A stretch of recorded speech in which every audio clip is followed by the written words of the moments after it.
I just want to mention that it's really for anyone who is seriously interested in pursuing Buddha's path, one of the first thing is to learn English. It's incredible handicap to be to have to rely only on translations into one's own small language. This size of population decides how much information is available in any field, in Dhamma also. I say that English is 9th factor of the eightfold path. Okay. Language barrier, it's terrible. And English has a great advantage in having like 200, maybe 50 years of scholarly research into Sanskrit and Pali. So translations nowadays, last 30 years, are reliable. No other language has this kind of advantage. Anyway, this was just like little preliminary note. Okay, so I suggest I will say a few words, introductory words before meditation. Then we could have about 30-minute guided meditation where I say from time to time some little instruction, and after that there could be some Dhammatalk and discussion questions. So as introduction before meditation, I suggest nowadays always at the beginning of every formal meditation sitting to remind oneself what is correct understanding of what meditation is. I will explain it in more detail later, but now I just say that I quite often bring into my mind the idea of growing plants or trees. In meditation, what we are trying to grow, the 5 plants or trees, are those 5 mental faculties which Ajahn Brahmali talked about on his tour. Now, when we plant 5 plants or trees, we are not growing them directly, right? They grow by themselves. We just make sure that those plants have right conditions, and that's all we can do. Otherwise, we have to let them grow by themselves. Trying to, for instance, becoming impatient and feeling dissatisfied that they grow too slowly and trying to make them grow faster, by that we kill them basically. If we try to pull them off, to make them grow faster, like by pulling them, then we kill them.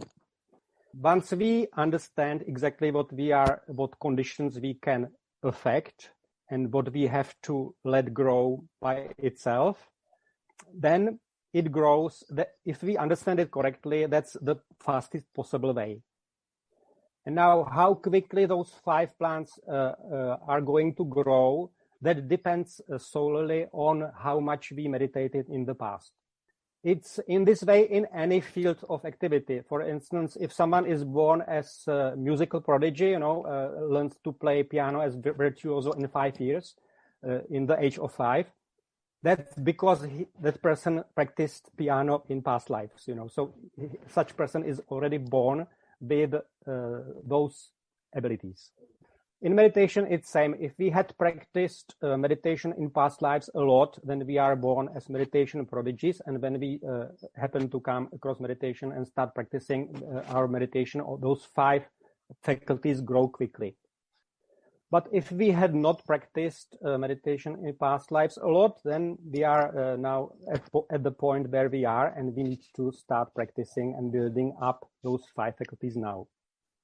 So in meditation, we just need to find out in our own heart what is the right kind of effort. Quite often, I suspect, especially meditators in the West, are making a mistake of trying to grow those plants, like pulling them out of the ground, those 5 faculties. And it's really tricky to find out what the right effort is. So I suggest always bring at the beginning of every sitting, to bring this image of growing plants.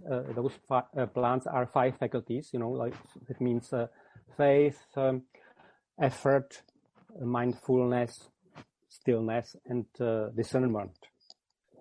And when we start meditating, we are basically at any moment in any meditation, we are trying to find out what the right effort is at this moment. It's not always the same, it's like changing. And mainly what I suggest, the effort is directed at maintaining presence, sati. So virya, effort or energy, and it's the second faculty, and sati is third faculty. So we make effort to basically arouse and maintain or develop this quality of sati, which I prefer to translate as presence in English. So every meditator needs to ask himself or herself, how do I maintain presence? And I suggest that main focus of effort to be present should be directed to basically just remembering to be present. So effort goes into remembering, keeping in mind to be present. This Pali term sati is actually original meaning is memory.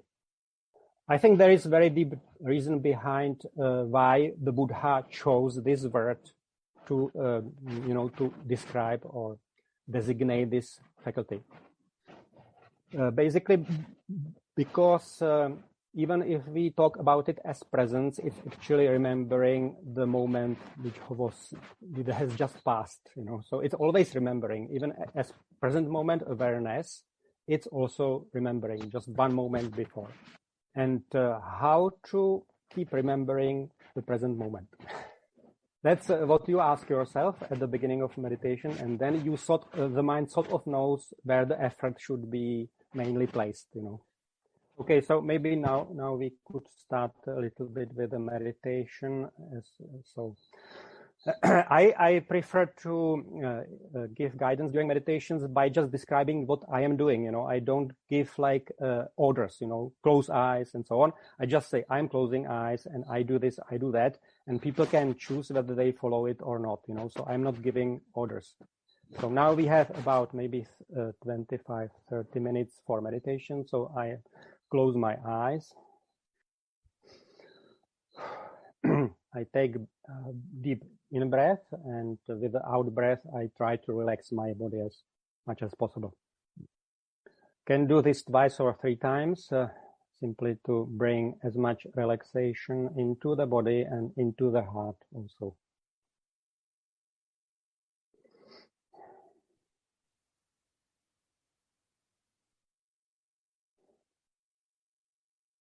And first, I try to be fully aware of how I feel inside the body, the general feeling.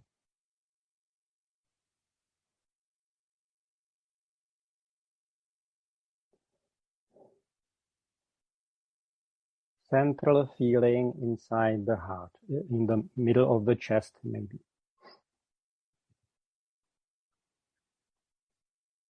Just watching exactly the quality of that feeling in the center, and maybe seeing whether it's pleasant or unpleasant, not necessarily giving it any name, just being fully aware of its quality.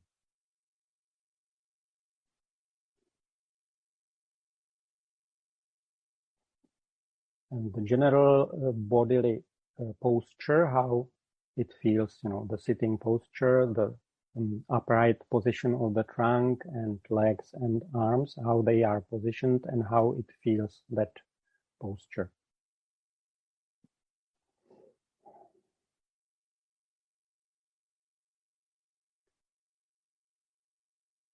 How do I feel inside this body?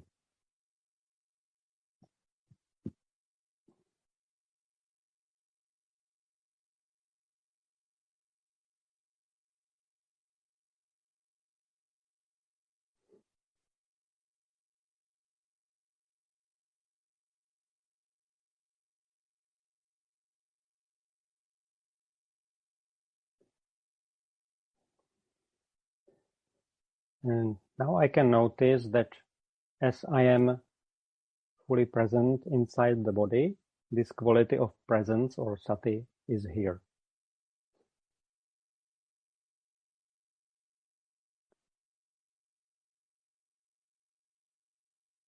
So now I can see these two qualities, presence and that quality which enables me to maintain it. It may feel that at present moment the presence is there and no effort is actually needed to keep it. And that's okay. If presence keeps going without necessarily making any effort, that's fine. That's effort is there, but it's like kind of natural effort.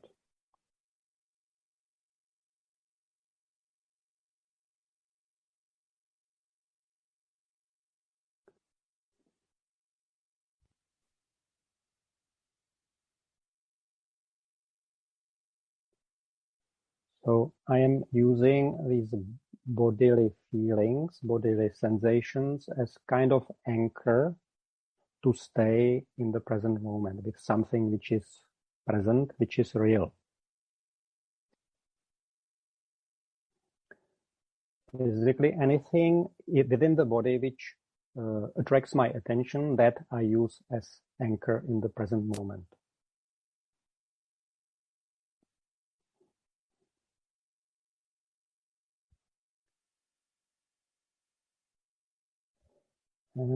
But if I wish to also incline the practice towards development of also Samādhi, stillness, I can at some point decide to try to be aware of this process of breathing. So anything within the body which tells me that there is in-breath or out-breath happening, that's what I take for observation.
From time to time, it happens that mind forgets and gets lost. Probably starts thinking about something. Or starts producing some kind of speech commenting, Now, when the mind is in this period of forgetting, nothing can be done. But at some point, the mind by itself basically remembers. So when the mind remembers, at that moment, the presence is already there, sati is already there. So at some point, mind notices, now that there has been thinking or distraction. This very act of noticing it is already coming back to present moment. So from this moment, I can decide, okay, now I know I am back, so now I keep being present. So I just see the presence is back, and now what kind of effort I need to make to maintain it. And I repeat to myself, mostly it's about remembering. So just remember to be present. So if it's breath as my primary meditation object, I just tell myself, okay, keep remembering the breath.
And when the period that I set aside for formal meditation is coming to close, I broaden my attention back to the whole body, which means I allow myself to become fully aware how I feel inside this body.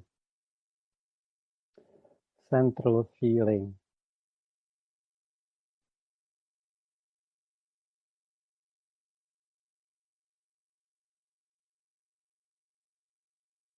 Not necessarily giving it a name, just being fully aware of its quality, of its exact feeling tone.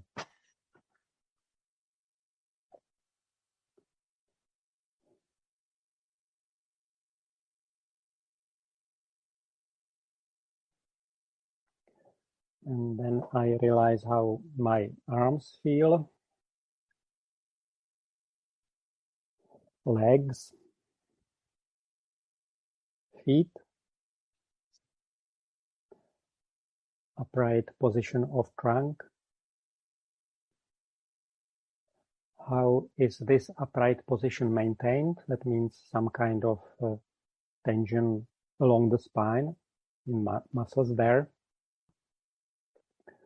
I notice my shoulders, whether there is any unnecessary extra tension there or not.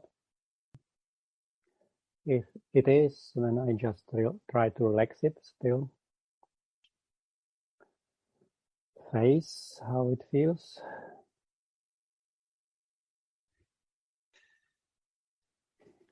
And then I decide fully consciously to open my eyes and conclude my meditation in this way, while reminding myself that I can actually keep being present without any time limit. So formal meditation is finished, but effort to maintain presence continues. So I thought I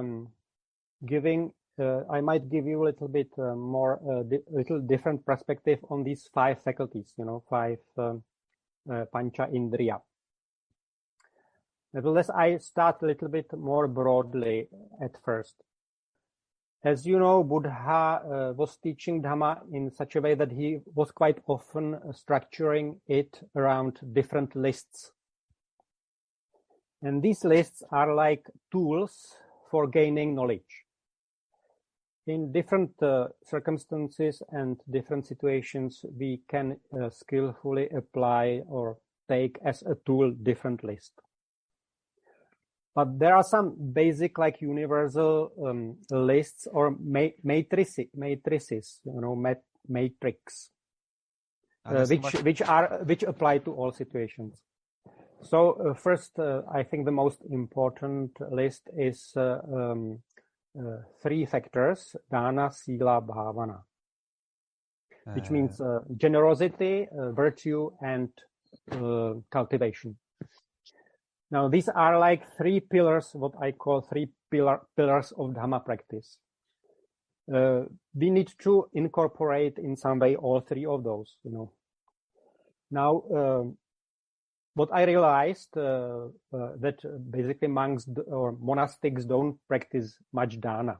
But that's because before we ordain, we are supposed to give away everything, So that's like fulfillment of generosity. We basically give away everything, and that's it.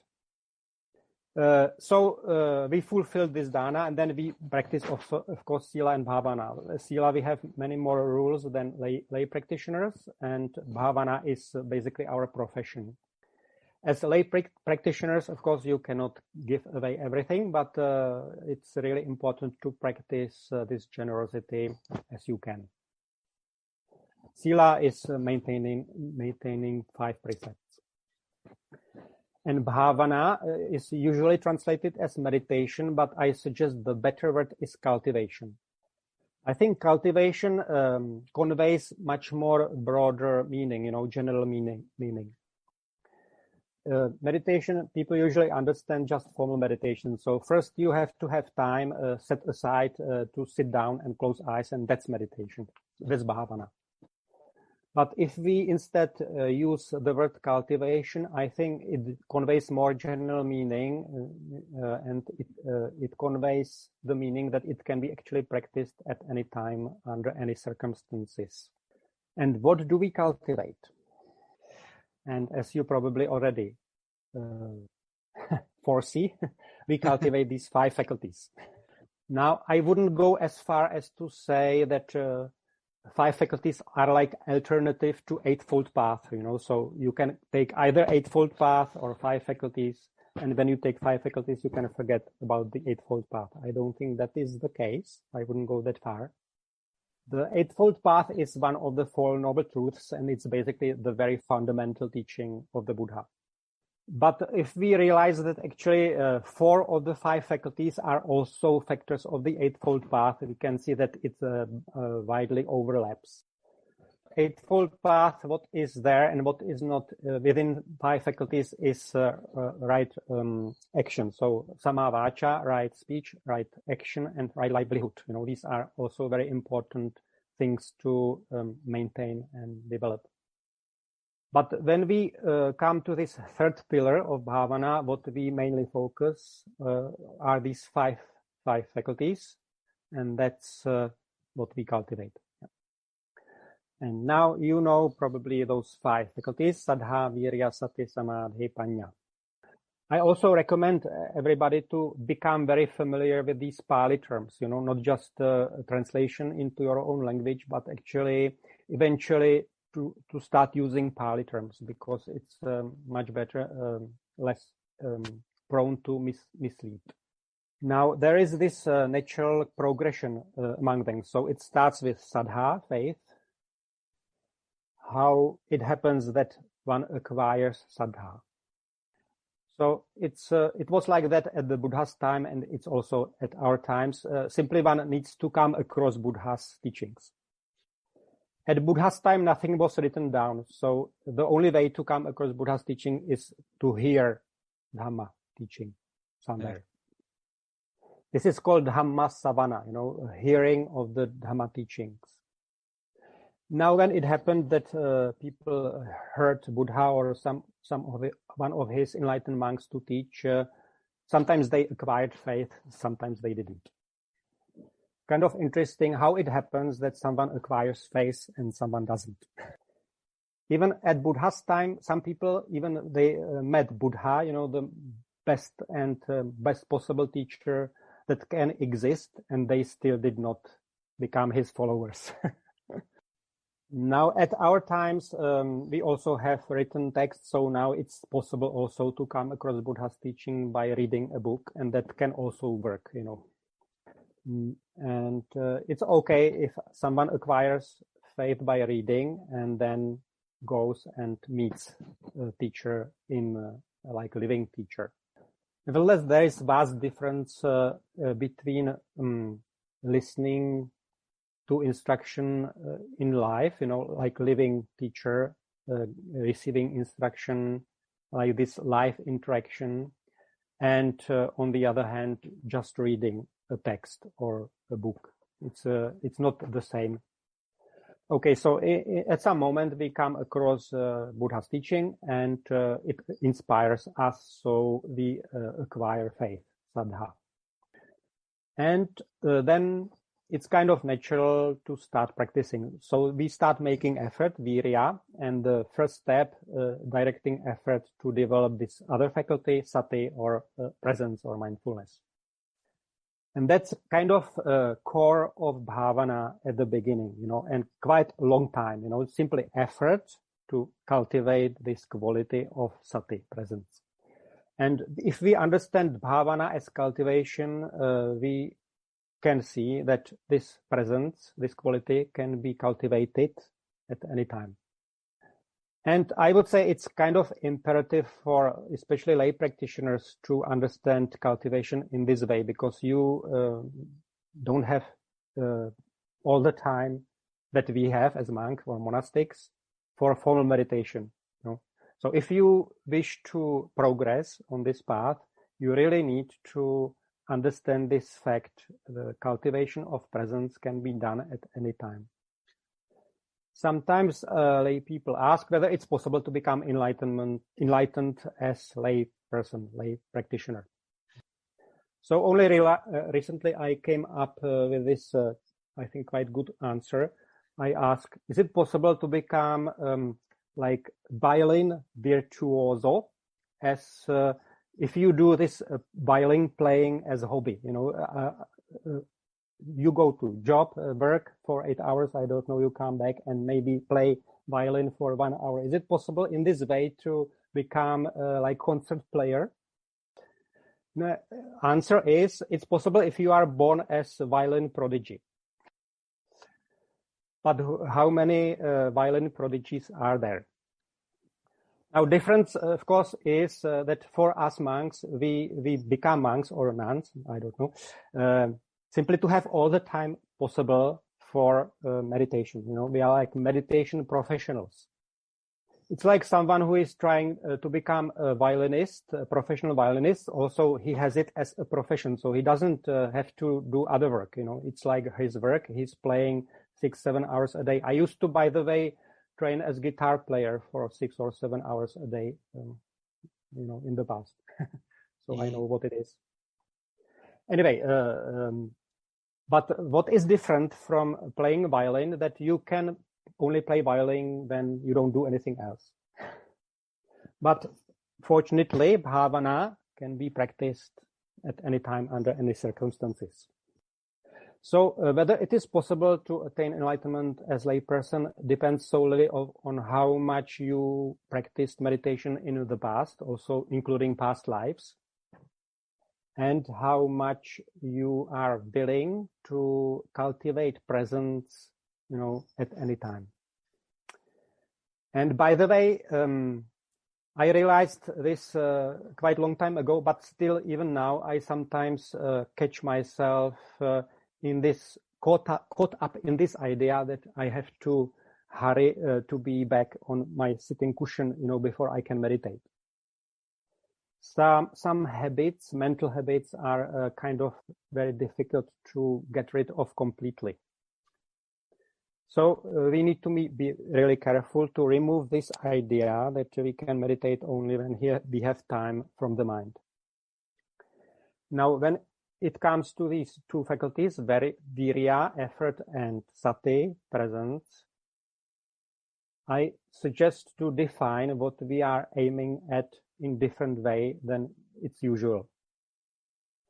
Kind of first idea which comes to mind about what we are trying to achieve is to be continuously present or continuously mindful. But if we define our goal in this way, we are basically setting ourselves to failure, because it's not possible to be continuously present. The only person who is continuously present is Arahat. So if we decide, now I will be continuously present, then we are sure to fail. Sooner or later, usually sooner, there will be lapse of presence, lapse of mindfulness. At some point we remember and now I was completely lost. I'm hopeless. So we might try to re-establish presence several times, but if it happens 5th time or 10th time, we usually tend to give up because it looks like it's hopeless. And then we go back to this old idea that we can only meditate when we have time to sit down and close eyes, so we just forget about it and wait until evening, until we have time. So I suggest we need to completely redefine what we are trying to do. And the correct definition is of right effort in Bhāvanā is I re-establish presence whenever I remember. So it's not being continuously present throughout the day, but re-establish presence whenever I remember. So do you see how different this is? So even in this situation, when you are listening, normally you are just listening, and hopefully understanding what is being said, which is okay. But if you remember, you can decide also to keep listening and at the same time maintaining awareness that you are listening. And that's sati. Just listening and understanding, that's vijnana, right? That's consciousness. But listening, understanding, and at the same time maintaining awareness that you are doing that's this additional quality which is called sati, or mindfulness or presence. For me, it's also, in this situation, I can just keep talking and explaining. That's okay. But if I remember, I can also keep doing that while maintaining awareness of it, and this is sati. Of course, I can see there are many lapses, but our task is not to become discouraged because of these lapses, because they are inevitable. If we are not arahats, we will always have lapses of mindfulness. So lapses are not problem. Problem is if we allow ourselves to become discouraged. So I think if we define our goal is not to be continuously mindful, but instead re-establish mindfulness whenever we remember, then we are less likely to become discouraged. Okay, so we now discussed a little bit these first three faculties: saddha, faith, virya, effort, and sati, mindfulness or presence. And it's basically all we can focus upon. Now, if we eventually have time for formal meditation, we can also add this additional factor of samadhi, which is stillness. So we simply choose one of the possible objects and we try to still attention with it. So we develop presence while maintaining attention or allowing attention to stay with just one object. Samadhi is stillness of attention. And for this, mostly we need to have like formal settings. So we need to close eyes and stop moving and just choose one object and stay with it. So we cannot practice this very well outside of formal sitting.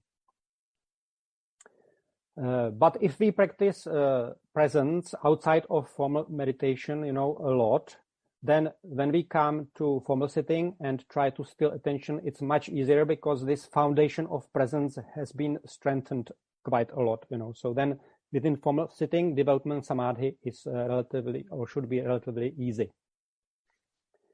If it doesn't feel easy to stay with just one object during sitting, that means that probably sati is not strong enough yet, presence. So even in such a situation, even within formal sitting, we can just emphasize presence. So we just don't try to keep attention with one object. We just allow it, for instance, to travel around the body, and be just present with any physical sensation which offers itself. Again, there is this idea of growing plant. You cannot develop or cultivate stillness of attention through willpower, So if it feels kind of natural and relaxed to still attention with one object, then that's the right point to start really developing samadhi.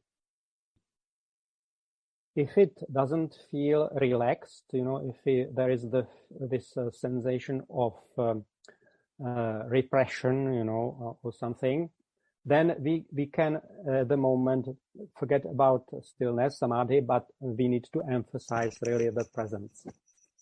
This is, by the way, what Ajahn Brahm teaches as present moment awareness. First step, right? He teaches it as first step, which is right, but he likes to dwell on those more progressed steps, But most of the people need to hear a lot about this first step, You don't lose anything by emphasizing and staying with this first step for a long time. Everybody is different, and it's entirely possible to get quite far in wisdom by just practicing present moment awareness. The Samādhi is, or jhanas are absolutely necessary only for Anagami and Arahat stage, I am sure it's entirely possible to achieve these first two stages, stream entry, possibly in even Sakadagami stage, by just practicing present moment awareness, this first step in Ajahn Brahm's instruction. Nevertheless, everybody is different, and it depends. The people are simply born with different mix of these five faculties, from the past lives. So some are stronger in Panya, like wisdom, some are stronger in Samatha. Some have some kind of mix, so everybody is different. It's there is some danger in developing strong Samadhi before actually having enough wisdom. It doesn't happen very often nowadays for people to develop Samadhi quickly and easily. So I think that's actually good, because you know what happened to Devadatta, right? As you know, Buddha's cousin Devadatta was very strong with samatha and developed psychic powers very quickly. And as a result, he heavily overestimated his own progress and thought he could, take over leadership of the Sangha from the Buddha. Yeah, with strong samadhi, powers come, and if wisdom is not there, very often meditators get sidetracked and accumulate, through these psychic powers, they accumulate terribly bad karma. Now, fortunately, most of the meditators are not in danger of this nowadays. But even if they don't have this strong samadhi, like psychic powers, experience is, I met a few who had quite strong samadhi, samatha from the beginning, and you can see they quite often develop also quite strong conceit about it. Sometimes this strong samadhi feeds into defilements. I don't know, it's quite terrible what can happen. So I'm saying this mainly to encourage you not to underestimate this first step, present moment awareness, because just with that you can get really far. And it's actually recommendable to emphasize it for a long time. I would say at least until stream entry. And now if we briefly discuss this last faculty, Panya, which is translated as wisdom, I think in the context of Bhāvanā, it's better translated as discernment. I think Ajahn Brahmali also mentioned it, discernment. Yeah, and you start developing this faculty by just clearly discerning when presence is there and when it is not there. So discerning what the presence is, what exactly the quality of sati is in your mind. So if you manage to notice now that when you are listening, and at the same time, if you add this additional quality of clearly knowing that you are listening while listening, so if you notice this quality, that's sati, and that's development of discernment or panya. And if you ask yourself the question, what is the right kind of effort to maintain this quality? And if you can see the effort, when it is too maybe tense, when it is too relaxed, and what is the right thing, that's also discernment. You need to learn to discern or to understand what the right effort is. And if once the sati or presence keeps growing and the effort is more and more skillful, you start seeing quite amazing things happening in the mind. You start seeing more subtle qualities, movements of the mind, attention. You start noticing how intentions arise and pass away and so on. And it becomes really interesting. And this is also what comes about when this discernment keeps developing, So it's rewarding even without jhanas and psychic powers and so on. It becomes more you practice, more the sati and presence is more continuous. The lapses are less frequent and less shorter, and the presence keeps growing. Then it is becoming, the meditation becoming more and more interesting, and even without jhanas. So yeah, I suggest this is better way than to be too obsessed about, Samādhi and jhanas and all of that, because most of the meditators, they need to practice this first step, present moment awareness, for a long time, and emphasize it basically and make it into their main interest. So at the conclusion, I would just repeat what is the core of this Bhāvanā practice. It's re-establishing presence whenever we remember. Evening, morning, noon, midnight, anytime, any situation, simply whenever we remember. From that moment, we can decide, okay, now I will try to maintain presence, no matter how short it may be. Okay, so now we have some time for more questions. Okay, so maybe this time, first time, I will use the opportunity and ask question myself. First in English, then in Polish. So my question is, when we fall asleep, and should we also maintain this presence? Will it be okay, or will it interfere with, falling asleep? You mean during formal meditation, or in the evening when you lay down and you actually intend to sleep? When I lay down and intend to sleep. Well, what I do, I simply meditate and I allow the mind to go to sleep. So you keep meditating and eventually the mind falls asleep and then you just sleep. If it should happen that the mind keeps meditating and you don't fall asleep, and you meditate the whole night, that's best possible outcome. This actually happened to my teacher when I was in the Burma for the first time in Mahasi Center. This main teacher, when he came to do first intense retreat, then he was doing this, and first 10 nights he didn't fall asleep. Also, if you have difficulties, falling asleep, it takes long time, like 1 hour or so before you fall asleep, then the best way to use this time is for meditation. Anyway, meditation may help with this. It may help that you actually fall asleep faster. If it should happen that you don't fall asleep at all and keep meditating the whole night, then you probably don't need to sleep. Meditation, anyway, good meditation gives rest to brain and body also, so sometimes it may happen that you don't need to sleep if you meditate effectively enough. I think that's enough for this question. Thank you, Bhante. Thank you. Okay, so now we'll take questions from the chat.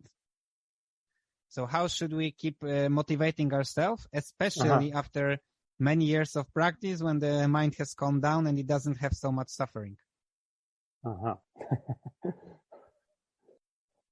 So does this mean that you have good in meditation you experience lots of calm, peace? Was a question? Yeah, I'm asking for more explanation. She said yes. I see. Does this peace of mind, doesn't it motivate you to experience it more? She says not really. I see. I see.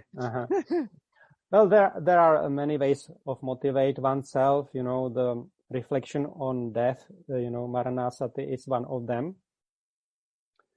By the way, I am sometimes asked how it happened that I became a monk.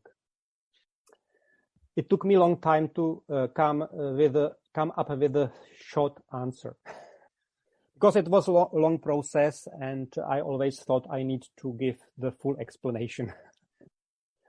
And only about last year, I think, once again, one Sinhalese man asked me about it while I was taking breakfast, so there was no time to say, to give a long answer. And in this situation, suddenly a brief answer came to me. So brief answer is that already at the age of 11, I was reflecting about death. So this is a route where it all started, and it eventually led me to become a monk, death. And I think since then, I pretty much used death as my chief mentor. So whenever I feel dissatisfied with the monastic life and start thinking whether I should not go back to lay life, which is, I think, answer to one of these questions here. Yes. I always ask myself, okay, what is worthwhile? What would be more worthwhile in lay life? And I always turn my attention to this chief mentor of death, And death always tells me that there is nothing else worthwhile than this, So you can use this mantra also to motivate yourself, for meditation.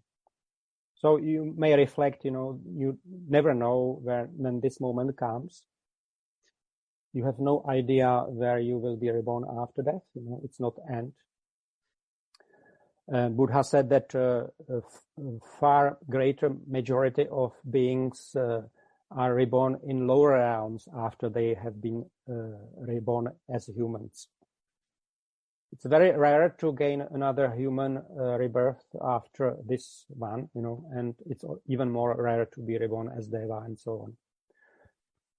So most of the beings who are now people, humans, will be reborn in animal realms or lower. By practicing dana, sila, bhavana, we are basically increasing likelihood of being reborn in the right place. So it's really fundamental to take up as much elements of Dhamma practice as possible. So both dana, sila, and bhavana. And as for the bhavana, we need to collect as many moments of presence throughout the day as possible. In this way, we are increasing likelihood, keep increasing likelihood of good rebirth. Of course, this likelihood becomes 100% only with the attainment of stream entry, right? The first stage of enlightenment. But even 90% is still good. Yeah? And this stream entry, sometimes it's misunderstood. I hear from some even senior monks and teachers, they think that stream entry means that you can forget about practicing. You are 100% sure to have good rebirth, so you can just lay down and not keep practicing anymore. But this is heavy misunderstanding. Stream entry is like reaching a tipping point. From that moment, a person is not able to stop practicing.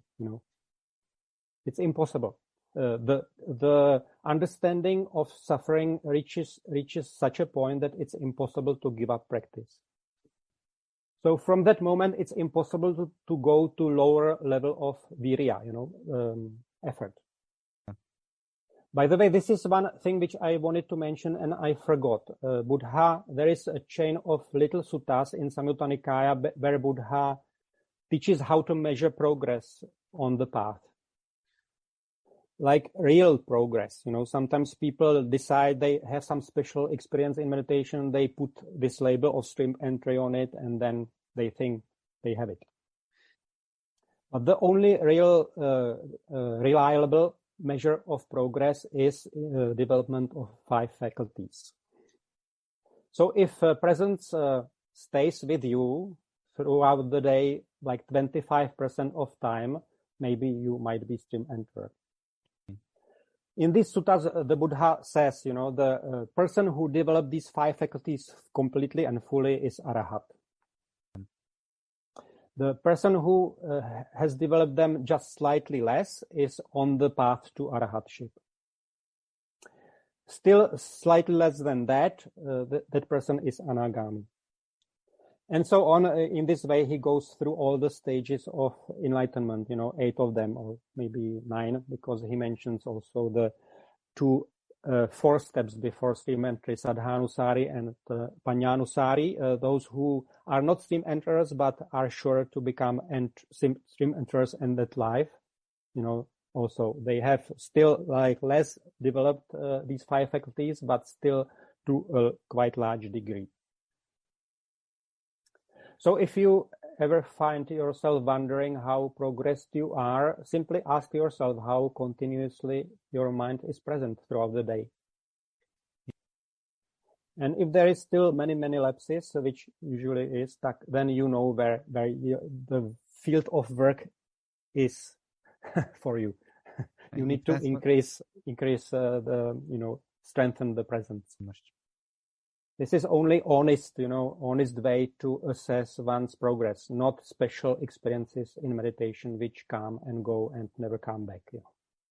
Okay, I think this is enough. I just read some English questions here. Yes. Okay, so do you still have time? We already passed 2 hours. Aren't you hungry? Yes, we have. So next question. So thank you for this very important for my practice lecture. The question is how to deal with fear that sometimes arises during my meditation. Well, I would need more information, General instruction would be simply to take that fear for meditation object. Yeah, if sati presence is quick enough, the mind is able to catch this fear right away, and then the fear doesn't last long. But it depends. I myself had this kind of problem many years ago when the fear grew so quickly, so strong that I had to stop meditating. I had to get up, from sitting. I could not continue because it didn't seem manageable. And what helped me to do some good karma. So it was in the monastery in Malaysia. So I took a broom and started sweeping leaves, Just this little bit of good karma got me out of the worst of it. But depends. I would have to ask more details about it. Sometimes depends on how strong the fear is. Sometimes it's also helpful. What I use quite often with different other difficult emotions is to make active wish to experience as much of it as possible. So you basically need to find the courage inside the heart to face any difficult emotion straight,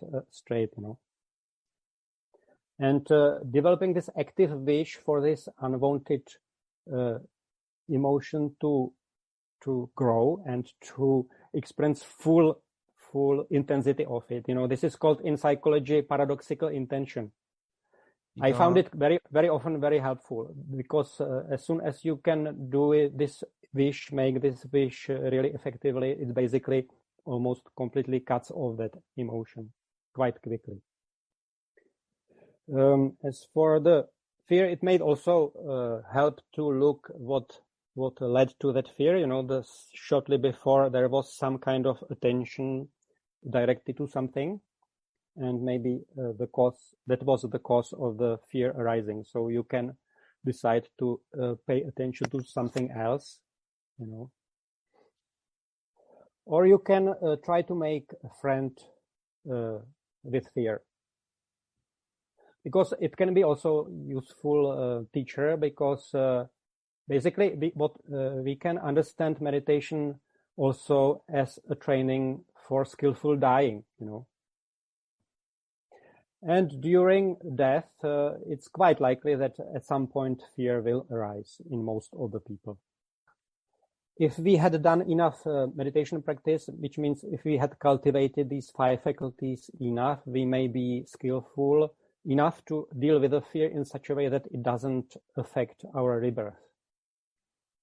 So to learn to understand fear as a friend, as a teacher, I think is one of the ways to deal with it skillfully. So there is, she responded, when it's happening, I usually go back to watching the breath. So it usually passes away, but then comes back again. Thank you. Mm-hmm. It usually happens when I meditate besides other people. Interesting. In my case, it was like fear arose, and I think there was fear of that fear, so there was kind of a feedback loop there. So if this doesn't happen, it should not be a big problem. If it just comes, you go back to breath, it passes away, then it comes back again. You go back to breath and so on, it doesn't get out of hand, this fear, then it should not be a problem. And you could also take this fear as a meditation object and just with interest look into it and see exactly the quality of it, how it feels in the body, for instance, what kind of sensations in the body it is connected with, and so on. Now she writes it is fear of fear, exactly. But yeah, so you answered that already. Okay, let's go to next question. Mm-hmm. Bhante, based on the talk, it could be understood that there's no way to cultivate samadhi in daily life without focusing on the single object. But isn't it possible to develop even very strong samadhi through continuous mindfulness in regular activities? Yeah, that's a good question. I think it is possible. It's different kind of samadhi. That's what is called in commentaries momentary samadhi. It's not full samadhi, but it's I think it's still valid. In my experience, it's valid. At some point, mind is simply aware of the fact that at any moment there is only one object. In usual state of mind, it appears to us that we are aware of many things at the same time, like we are seeing and hearing at the same time. But this is because 5 faculties have not been developed enough yet. But at some point, the mind development, Bhāvanā, reaches the point when if you focus on it and, for instance, consciously focus on the physical sensation, then you can see that at that moment, visual field disappeared. It's not there. Or you walk somewhere and thought arises, and you can notice that at the moment when this thought is there, also you don't see. So this is very similar to jhana, with the difference that jhana factors are not present, only ekaggata or one-pointedness. So I'm not surprised that commentaries came up with this idea of momentary concentration because it does exist, It's not jhana because those other 5 or 4 jhana factors are not present. So peace like piti, sukha, is not there. But ekaggata is, and I think this kind of samadhi is probably enough for stream entry, even sakadami stage for many people. Maybe not for everybody, but for quite a lot of meditators, I think. Thank you beautifully for the lecture. How to discern if certain meditation technique is good for me. I understand that I just have to observe if I have progress. But in my case, it's very unstable. Sometimes I have meditations which I'm very concentrated, but in other one, and they are calming, but in other ones, I'm very distracted. Mm-hmm. Yeah. This is a good question. Under ideal circumstances, you would have access to teacher whom you could consult. The Buddha says the most important external condition for the development of path is.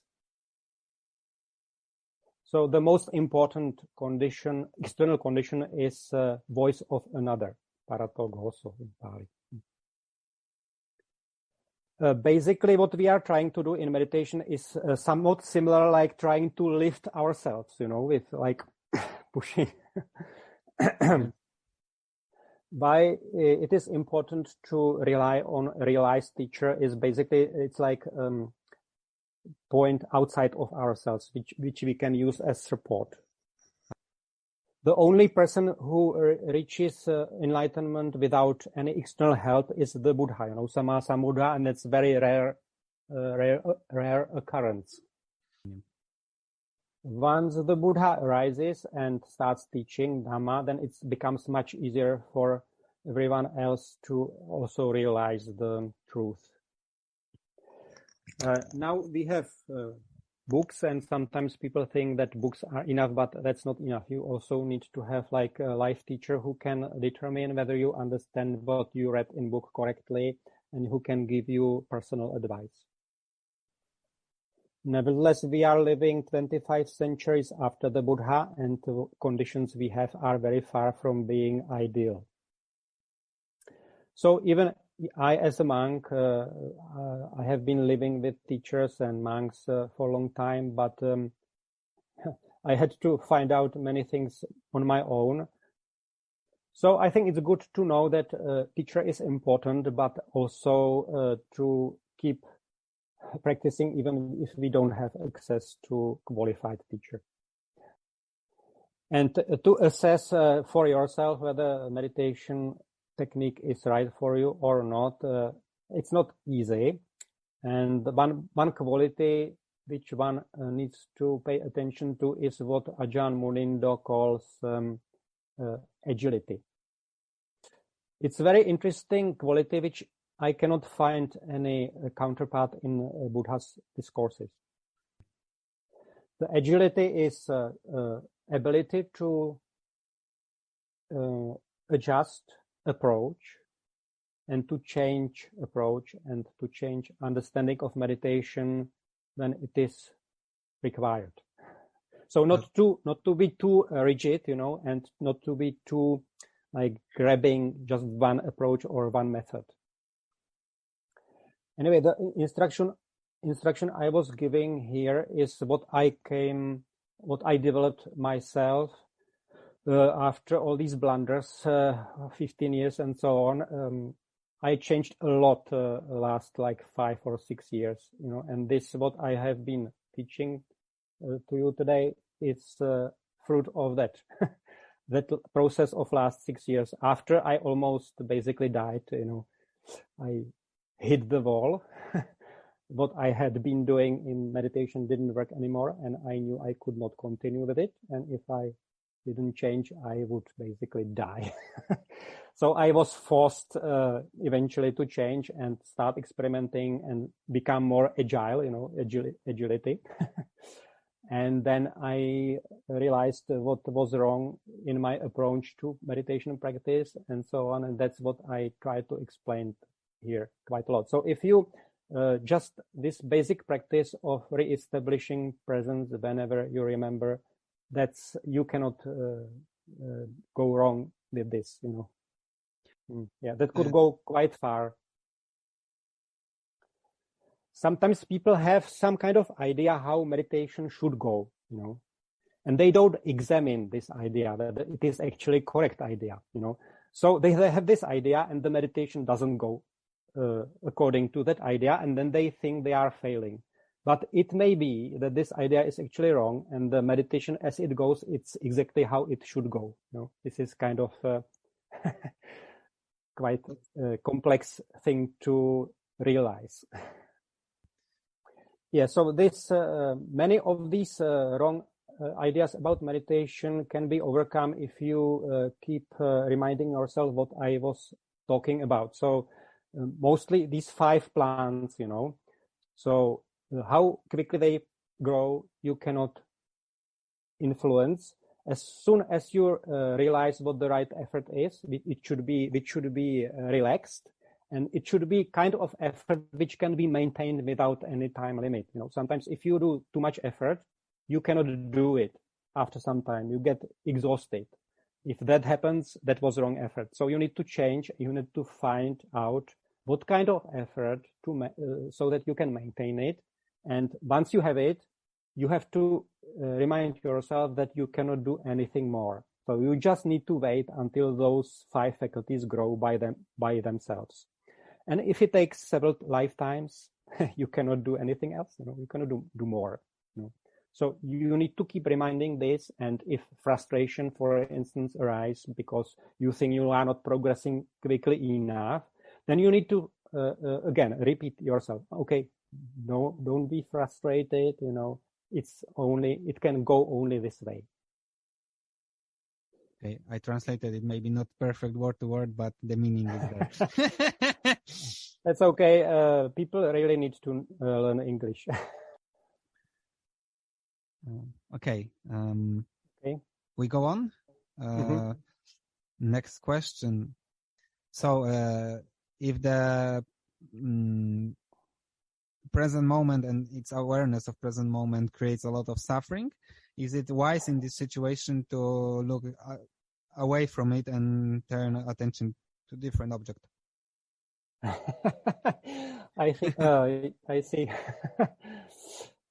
Yeah, in this case, I would also need to ask more details. But anyway, maybe you are close to realizing the truth of life, because it is supposed to, the present moment awareness is supposed to show you that there is dukkha. So maybe you are advanced. I note I quite often catch my mind in aversion towards present moment awareness, because everything is so fast that it's really difficult to keep up with it, and it becomes really like oppressing, I would say. But this is exactly how it should go. The mind is supposed to see that everything is unstable, everything, you cannot rely on anything, everything basically disappears before you can hold it, and if you try to hold it, you suffer. And you are supposed to train your mind in such a way that you are absolutely in peace with it. That's upekha. The last enlightenment factor is upekha. So basically, you face suffering, anicca, impermanence, unreliability, everything, and the mind remains at peace with it.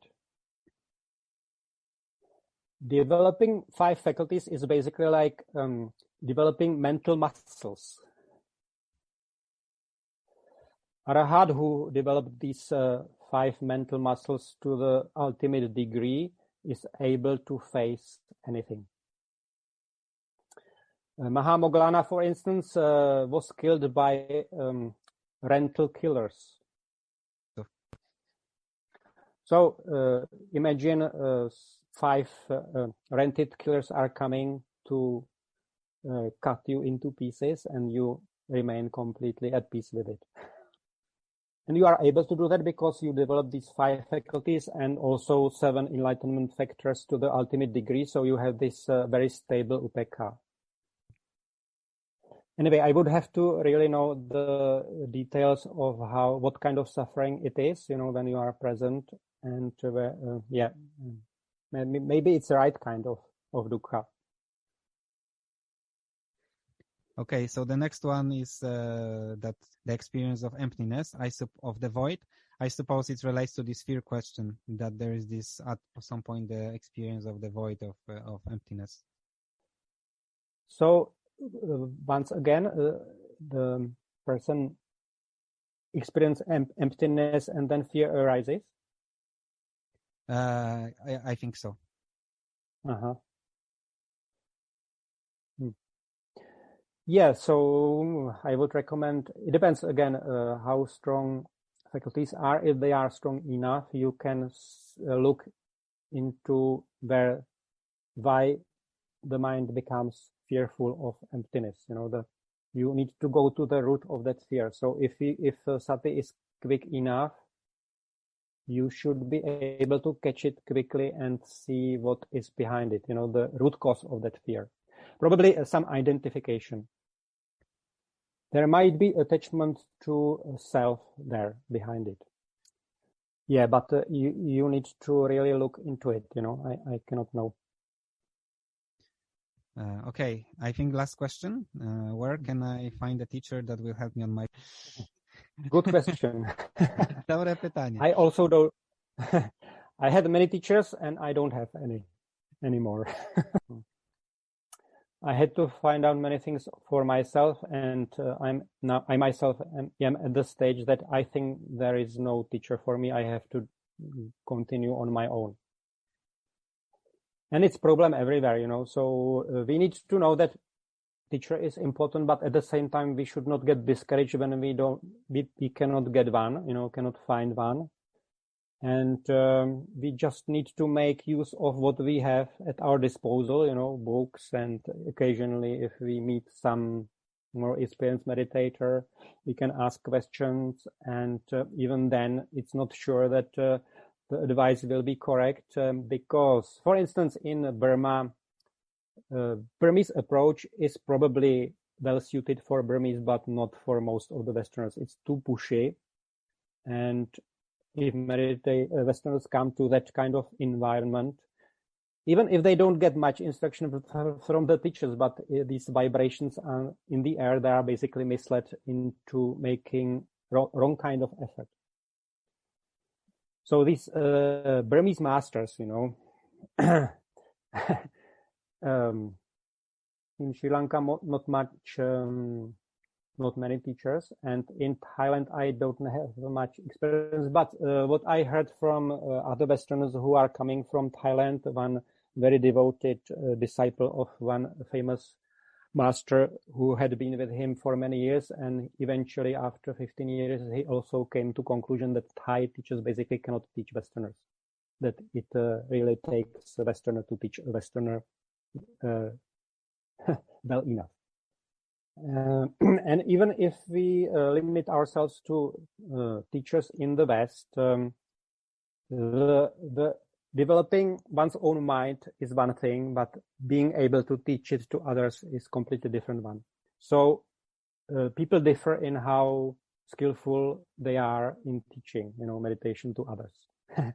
And I didn't come across very many teachers whom I think are skillful in this. They can.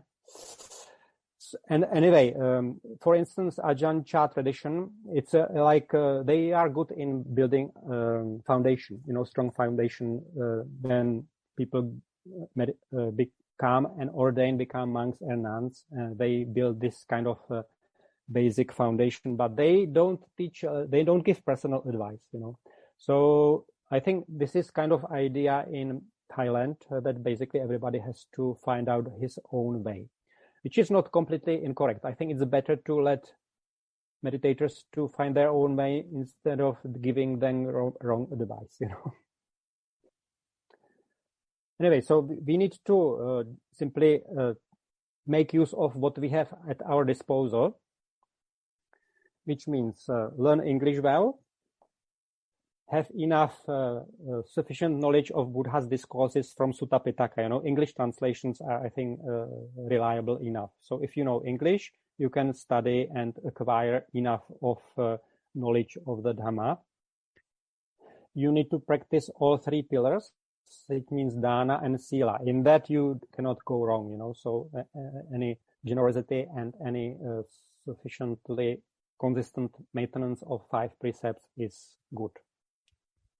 And as for the Bhāvanā, you simply need to keep establishing presence whenever you remember. And all the other faculties are eventually come from that, So if you build up enough of momentum of presence with the right effort, then Samādhi and Paññā will also come, and Saddha will strengthen also. And that's pretty much it. You cannot go wrong with this, What is problem in Westerners is too much ambition. So developing some kind of humbleness as for the, how far you aspire to get in meditation is also helpful. I think for most of us, it's really a project for several lifetimes, to become fully enlightened. It will not happen within just one lifetime, but it's still worthwhile, no matter how long it takes. On this long journey through samsara, we have already been everything. We already achieved everything that can be achieved because it's infinite, so you already been kings and Nobel Prize winners or anything. The only thing you haven't experienced yet is arahatship. Because if you had experienced it, you would not have been here. So it's really the only thing which you have not gained yet, and that's the only thing which is really worthwhile anyway. And it's also only goal which is final, I think that was one of the things which I had in mind already when I was 11 and when I was reflecting about death. I thought the only goal in life is only worthwhile if it's final. So if you reach it, then you don't need to do anything else. And only when I was 13, when I was meditating in Burma for the first time, I realized that actually this is definition of arahatship. As it is described in suttas, when someone reaches arahatship, he reflects what I was supposed to do, I have done, there is no more to do. No other goal has this character. Anything else, when you achieve it, there is still something more to do or something more to crave for. And also there is this unfortunate effect of aging, sickness, and death. Only arahatship can liberate you from this. So it doesn't matter how long it takes, even if it takes many lifetimes, because maybe for us it's just like preparation for meeting the Buddhameteya. Maybe we are just supposed to cultivate 5 faculties enough so that when we are born as disciples of Buddhameteya, we are quick in realization of the enlightenment, and then we are there to help him. After all, the Buddha did say that the sadhamma, true dhamma, would last only 500 years. Now we are 2,500 years after the Buddha. Now, what does that mean? Now, this became quite unpopular because it was connected to the establishing of the Bhikkhuni order, the order of women, right? So they tried to say that this was not definitely, the Buddha would not say such a thing.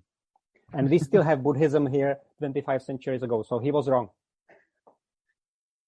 But Buddha didn't say Buddhism, Buddha said sadhamma, true dhamma, real dhamma. After 500 years, the new dhammas started appearing, which were claiming to be Buddha's teaching, but which were not, and which were in large extent completely contradicting it. Now we are living in such a time that many people confuse Buddhism, Buddhism with Dhamma.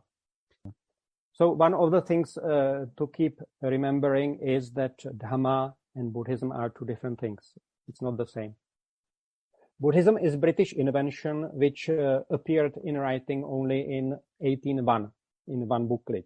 The first occurrence of this term was in 1801. Before there were no Buddhists, no Buddhism. And most of the Buddhism is a very colorful collection of various various cultures and religions of different countries. That's Buddhism. 95% of Buddhism is not Buddha's teachings. It's like culture and religion and all sorts of things, but much of it really sometimes goes even directly against what the Buddha was teaching.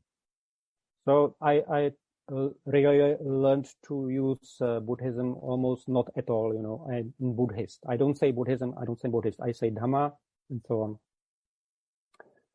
Anyway, maybe it's good time to finish now. Huh? What do you think? Yeah, I think it's a good time, yes.